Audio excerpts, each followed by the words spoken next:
In their quest to understand the first stars and galaxies that lit up the cosmos, astronomers are still in the dark but getting closer to enlightenment, one discovery at a time. That's the incredible, inescapable conclusion from unprecedented discoveries by the James Webb Space Telescope, or JWST, the $10 billion time machine that just officially closed its first year of observations. Designed to glimpse the faint infrared glow of the universe's earliest luminous objects, Webb's vision reached back into the first few 100 million years after the Big Bang, allowing it to obtain more and better data about newborn galaxies than any other facility yet built. But its haul of galactic baby pictures has proved more bountiful than most researchers dared to dream. Simply put, candidate galaxies in the early universe are popping up in numbers that defy predictions, with dozens found so far, and that makes scientists freak out. As Charlotte Mason, an astrophysicist at the University of Copenhagen, said, "We really weren't expecting this." In the weeks and months following JWST's findings of surprisingly mature early galaxies, theorists and observers scrambled to explain them. Could the bevy of anomalous big and bright early galaxies be illusory, perhaps because of flaws in the analysis of the telescope's initial observations? If genuine, could they somehow be explained by standard cosmological models? Or just maybe, were they the first hints that the universe is more strange and complex than even our boldest theories had ever supposed? And the Big Bang Theory, was it wrong? Join us today as we dig deep into how the James Webb Space Telescope broke the universe. Let's get to the point. To understand the dilemma, let's go back to when the universe was believed to have been formed. After the Big Bang, the infant universe began cooling off. Within a few million years, the roaring plasma that filled space settled down, and electrons, protons, and neutrons combined into atoms, mostly neutral hydrogen. Things were quiet and dark for a period of uncertain duration, known as the cosmic dark ages. Then something happened. Most of the material that flew apart after the Big Bang is made of something we can't see called dark matter. It has exerted a powerful influence over the cosmos, especially at first. In the standard picture, cold dark matter, a term that means invisible or slow-moving particles, was flung about the cosmos indiscriminately. In some areas, its distribution was denser, and in these regions, it began collapsing into clumps. Visible matter, meaning atoms, clustered around the clumps of dark matter. As the atoms cooled off as well, they eventually condensed, and the first stars were born. These new sources of radiation recharged the neutral hydrogen that filled the universe during the so-called epoch of reionization. Through gravity, larger and more complex structures grew, building a vast cosmic web of galaxies. Meanwhile, everything kept flying apart.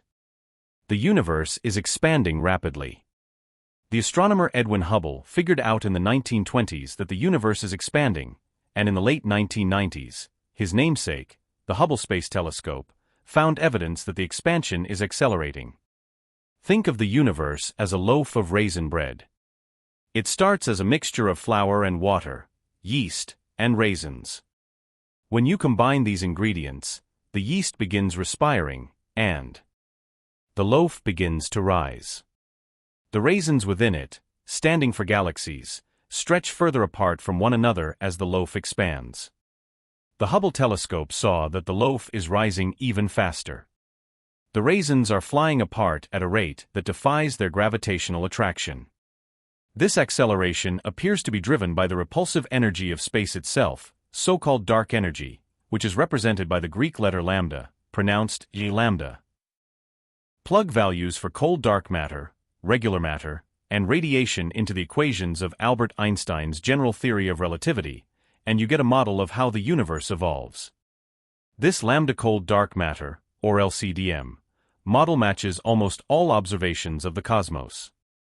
One way to test this picture is by looking at very distant galaxies, equivalent to looking back in time to the first few 100 million years after the tremendous clap that started it all. The cosmos was simpler then, its evolution easier to compare against predictions.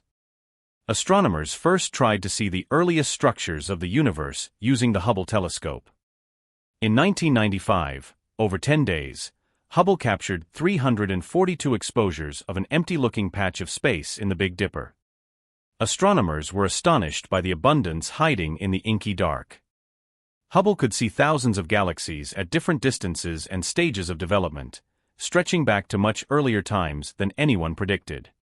Hubble would go on to find some exceedingly distant galaxies. In 2016, astronomers found its most distant one, called GNZ11, a faint smudge that they dated to about 400 million years after the Big Bang. This was surprisingly early for a galaxy, but it did not cast doubt on the LCDM model, in part because the galaxy is tiny, with just 1% of the Milky Way's mass, and in part because it stood alone. Astronomers needed a more powerful telescope to see whether GNZ11 was an oddball or part of a larger population of puzzling early galaxies, which could help determine whether we are missing a crucial piece of the LCDM recipe. That's why the James Webb Space Telescope, or JWST, was born. Renowned as the largest, most powerful observatory ever launched from Earth, the JWST was built to revolutionize our understanding of the universe. Stationed 1.5 million kilometers away from earthly interference and chilled close to absolute zero by its tennis court-sized sunshade, the telescope carries a giant segmented mirror and exquisitely sensitive instruments that were designed to uncover details of cosmic dawn never before observed. And that promise was kept, as the first discoveries were obtained within just weeks after JWST's full operations. They were beyond astronomers' wildest dreams. It has seen galaxies breathtakingly close to the dawn of time, probed the atmospheres of exoplanets in unprecedented detail, and provided stunning new views of worlds in our solar system. But it's just getting started, as Webb's vision reaches back into the first few 100 million years after the Big Bang, allowing it to obtain more and better data about newborn galaxies than any other facility yet built. At stake is nothing less than our very understanding of how the orderly universe we know emerged from primordial chaos. Webb's early revelations could rewrite the opening chapters of cosmic history, which concern not only epochs and faraway galaxies, but also our own existence here in the familiar Milky Way. As JWST scientist Mark McCaffrian, a senior advisor for space and exploration at the European Space Agency, said, "You build these machines not to confirm the paradigm but to break it. You just don't know how they will break." Researchers use a version of the Doppler effect to gauge the distances of objects. This is similar to figuring out the location of an ambulance based on its siren. The siren sounds higher in pitch as it approaches and then lower as it recedes. The farther away a galaxy is, the faster it moves away from us, and so its light stretches to longer wavelengths and appears redder. The magnitude of this redshift is expressed as EZ, where a given value of Z tells you how long an object's light must have traveled to reach us. One of the first papers on JWST data came from Naidu, the MIT astronomer, and his colleagues, whose search algorithm flagged a galaxy that seemed inexplicably bright and unaccountably distant. Naidu dubbed it GLASS Z13, indicating its apparent distance at a redshift of 13, further away than anything seen before. The galaxy's redshift was later revised down to 12.4, and it was renamed GLASS Z12.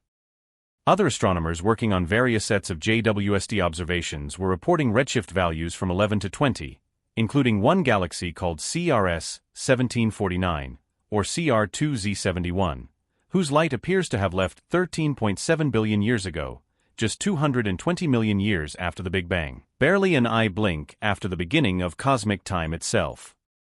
These putative detections suggested that the neat story known as LCDM might be incomplete. Somehow, galaxies grew huge right away in the early universe. You don't expect to see massive galaxies, said Chris Lovell, an astrophysicist at the University of Portsmouth in England. Indeed, in a study published in November, researchers analyzed computer simulations of universes governed by the LCDM model and found that JWST's early bright galaxies were an order of magnitude heavier than the ones that formed concurrently in the simulations. Some astronomers and media outlets claimed that JWST was breaking cosmology, but not everyone was convinced. One problem is that LCDM predictions aren't always clear-cut. While dark matter and dark energy are simple, visible matter has complex interactions and behaviors, and nobody knows exactly what went down in the first years after the Big Bang. Those frenetic early times must be approximated in computer simulations. The other problem is that it's hard to tell exactly how far away galaxies actually are. In the months since the first papers, the ages of some of the alleged high-redshift galaxies have been reconsidered. Some were demoted to later stages of cosmic evolution because of the updated telescope calibrations. JWST 1749, for example, is found in a region of the sky containing a cluster of galaxies whose light was emitted 12.4 billion years ago, and Naidu says it's possible the galaxy is actually part of this cluster, a nearer interloper that might be filled with dust that makes it appear more redshifted than it actually is. According to Naidu, JWST 1749 is weird no matter how far away it is. It would be a new type of galaxy that we did not know about earlier. If early JWST observations are robust, how could these mysterious galaxies be explained? One is that early galaxies might be surprisingly efficient at forming stars, converting nearly all their gas into stars instead of just a fraction of it. This could explain how early galaxies grew so massive so quickly, but it seems unlikely to account for the abundance JWST observed. Another possibility is that we misunderstood the universe's evolution at the epoch of reionization, and it was more transparent than thought. This would allow JWST to see further than expected, but nobody knows how this could happen. The third possibility is that dark matter could be made of warm particles instead of cold ones, moving more quickly and unable to coalesce into galaxies as readily as dark matter currently is. A fourth is a more exotic possibility, where the universe began not just with a Big Bang but with a brief inflationary burst that stretched space-time, as predicted by some versions of string theory. Then, at the very beginning, quantum processes would have created dense regions that quickly turned into galaxies. Ultimately, the solution may not involve overturning the LCDM model, but instead improving it. This happened before when new observations prompted astronomers to refine their models. For now, the discovery of early massive galaxies remains an exciting puzzle that motivates scientists to keep probing the mysteries of the universe. To conclude, JWST is not breaking cosmology, but shedding new light on the early universe, revealing complexities that challenge our understanding.